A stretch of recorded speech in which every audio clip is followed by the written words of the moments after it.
What is up, 12 Nation? I'm Saahil Kapoor, and you're on the Hawk Alert.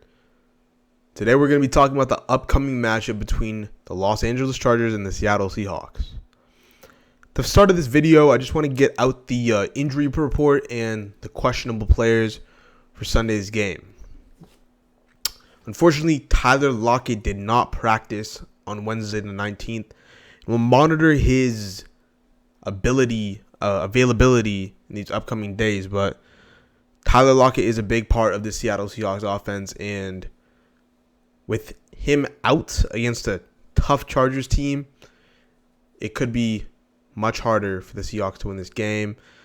Tyler Lockett is struggling with a hamstring injury, and as we just saw, Keenan Allen, who is out since week 1 with a hamstring injury, is coming back most likely this week to play the Seahawks. It'll be another matchup for Clint Hurts' defense, and we'll see what he does to equalize all these great weapons such as Keenan Allen, Mike Williams, a questionable Gerald Everett, and then one of the best dual threat backs in the league, Austin Eckler.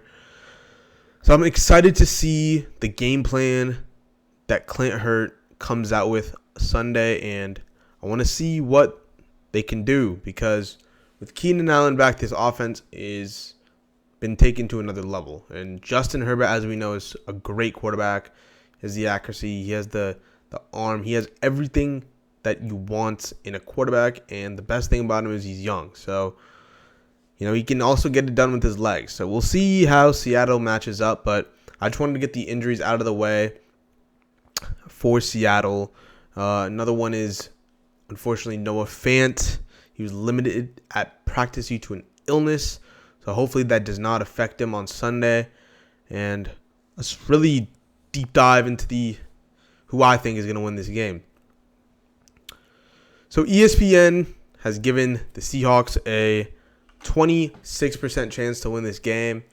And coming off a great game where the defense played against a not terrible Arizona team, I feel like this is a bit unfair, right? Because Seattle, as we know, has not been the team that they were projected to be. They're 3-3 at this point, and there were some people that even said they were going to be a winless team. So for Seattle to be 3-3 and go to LA, SoFi Stadium, and take on a 4-2 Chargers team, I don't think they have a 26% chance of winning. I think you should really bump that number up to 35, 40 range, because Seattle has proven that they can stick with good teams in every single game. The only blowout that I can really think about is San Francisco. And from my standpoint, it was just a hard game, right? Gino's second game. You're in San Francisco. Just a great defense, the best defense in the league. So really couldn't get stuff cooking. And unfortunately, they lost that game. But every single other game this season, they've stuck in the game until the last quarter.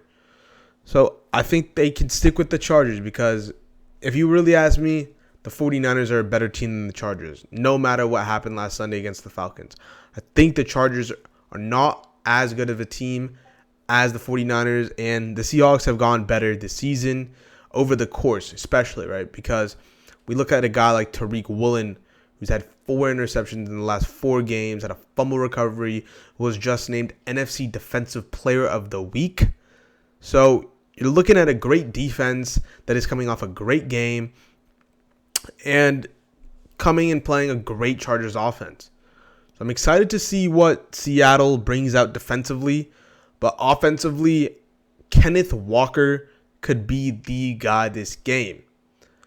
Kenneth Walker last game against Arizona had a great game, over 100 all-purpose yards, and it's looking like he could be the RB1 next year with Penny on one more year left on his deal after this year. So maybe they do pick Walker as that RB1, because the way he's playing with those young legs, he has the talent to become a very, very good running back in the NFL.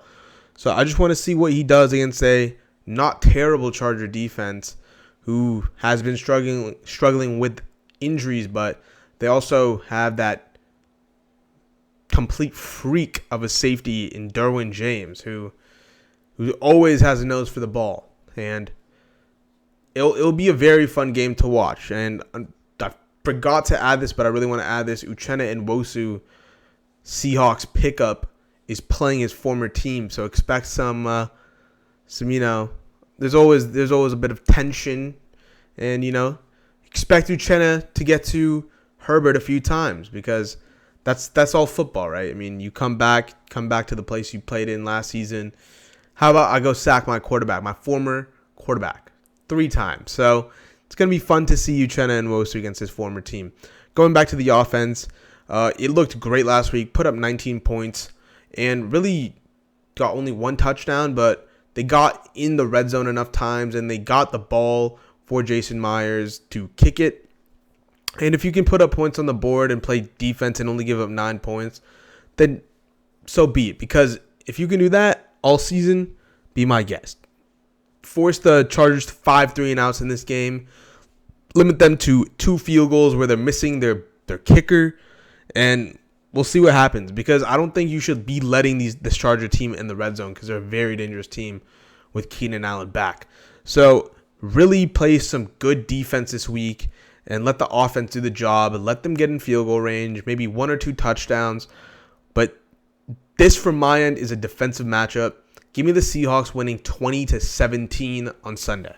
I'm Saahil Kapoor. Thank you for watching. Make sure to subscribe, follow the Twitter and Instagram. I'm out.